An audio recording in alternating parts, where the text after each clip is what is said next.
2025 when this project starts. No class, I have place to go. So I decided to kalakal or I leave San Narciso. I don't wait for kalakal to come. I collect them. For sure, sa gala na to wala talagang pupuntahan. Pero saan man napadpad, isa lang ang mahalaga. Pagod man ako, pero syempre dapat damay sila. This is me, Tini, and friends. And we are Onggoy Fam. Beware of us. Joke lang po. One eternity later. What's up mga ka-scholar? This is me, your pretty lady, Tini. Oh, Pak, sino ka dyan? Lag mo to? It's story time! You're probably wondering how I ended up from this kind of situation. You see the girl in the maroon shirt? Yup, that's me, Tini. Kauuwi ko lang yan galing Malanay para sa midterm elections.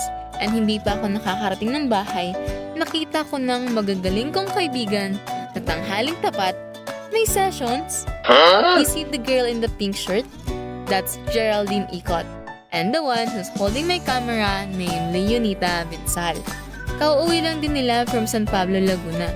Both second-year college at Lyceum San Pablo, taking Bachelor of Science in Criminology. Yup, you heard me right. Magpupulis yung dalawa na yan kahit mas mukhang kriminal. Kidding aside, that time sinamahan talaga nila ako sa basurahan para mga lakal. Si Geraldine hindi halata may tama, pero may hawak ng kamera? Kayo na lang humusga. Pero kahit ganon, sumama pa rin sila.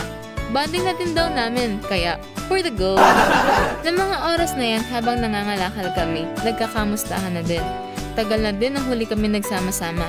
Pero imbis na sa dagat at inuman banding namin, dito kami sa basurahan nagkichismisan. Napaka-supportive ng dalawang yan. Kahit may tama at sobrang init ng panahon, sumama pa din sila. Kaya, salamat! Wow! Uy, si bakla, nag-emote muna bago ko tulungan. Salamat! Ah? Tinatanong ako ng dalawa dyan kung para saan ba ang pangangalakal na ginagawa namin. Final requirements ito para sa course namin na the Teacher and Community, School Culture, and Organizational Leadership. Ang pangalan ng activity na to ay Classroom-Based Kalakal Contest. At ang malilikom na pera na galing sa kalakal namin ay magiging funds namin para bumili ng school supplies na idodonate namin for Brigada Eskwela in partnership to Santa Rosa Elementary School, Malanay, Quezon.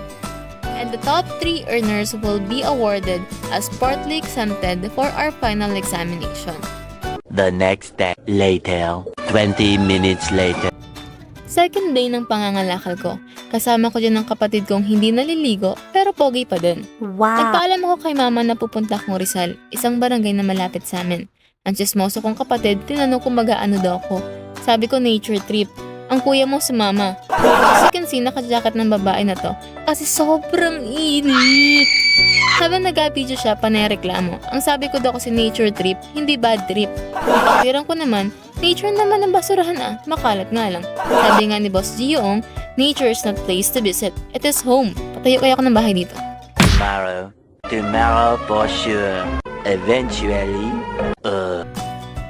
Third day ng pangangalakal ng ELAB na to. Nakasandal short pa kahit sobrang init. Aba, ayos. That time, hindi na sa basurahan ang gala namin. Nagbahay-bahay na kami dito sa barangay dahil may mga bote sila dito. Hindi naman nila binibenta so kinuha ko na. Oh no! By the way, si Lainita pala kasama ka dyan. Ang ate mo, napaka-sportive. Salamat! Shoutout pala kay Ate Vilma na may-ari ng boteng kinukuha namin. Walang tao sa bahay nila that time, pero nagtaalam kami through chat and pumayag naman siya. Kaya, for the go! Libre na lang po kita ate ng isang bilog para may bote po ulit ikaw. Salamat! 2,000 years later. 6.5 hours later. Fourth day ng pangangalakal ko. Akala mo naligo ang babae, pero nag-jacket lang yan be. Nagpunta ako ng lakdayan dyan. Isang barangay dito sa San Narciso. Medyo malayo sa bahay namin sa bayan, pero dahil dito nakatira si Lola, so binisita ko na rin siya. Sabay nangalakal na din. Sinamahan pa ako dyan ni Lola dahil hindi ko daw kabisado ang pasikot-sikot sa lugar para madami din akong boteng makuha. Shoutout kay Lola na may hawak ng camera. Love you, La! 12 o'clock midnight. 2 hours later. Meanwhile, What's up guys? Last day na pangangalakal ko. Inipon ko na lahat ng bote na nakuha ko and nilinisan ko na din sila. As you can see, 3 sako yan, pero meron pa akong isang sako na iniwan kanda Leonita. And siya din naman kakasama ko sa pagbebenta. Kaya, for the go! Tara guys, samahan niyo kaming ibenta ang mga yan. Ayaw niyo? Tapon ko to. Many months later. So much later that the old narrator got tired of waiting and they had to hire a new one. Tomorrow. What's up, people? It's me again, Tini! This time, nandito tayo sa junk shop na pinagbentahan namin ng bote. Kasama ko dyan si Leonita na ayaw magpakita sa camera. Anyway, kanina pa talaga nabenta mga bote na dala namin. Medyo malayo din itong junk shop na to sa amin, kaya medyo malayo-layo din nilakad namin. Tig-2 pa kami ng sako. Habang naglalakad kami, sabi ko talaga sa kanya, para may nakalimutan kaming dalhin. Kahit siya hindi niya alam kung ano, so nagtuloy-tuloy kami. Tapos na ang bilangan ng bote at naibigay na sa amin yung pera, saka lang namin na-realize kung ano ang nakalimutan namin. Camera. Oo be, camera. So ang babae walang choice, kaya umuwi ng bahay para kunin ang cellphone. That time, magsasara na daw ang shop, kaya nakiusap kami sa may-ari na magbibideo lang saglit sa loob and pumayag naman. Salamat! Tutor ko muna kayo saglit sa junk shop na to. Lipot ko ang pangalan. Punta na lang kayo sa San Narciso. Ang location, malapit sa dating sementeryo. Nakikita niyo ba ang mga sako ng bote na yan? Siyempre, di yan sa akin. Hindi ko alam sa nilagay na may-ari yung bote na binenta namin kanina. Pero sure ako, may ambag ako dyan. Dahil kilala pala ni Papa may-ari ng junk shop na to. So habang nagbibenta kami ng bote, binigyan kami ng discount ng may-ari.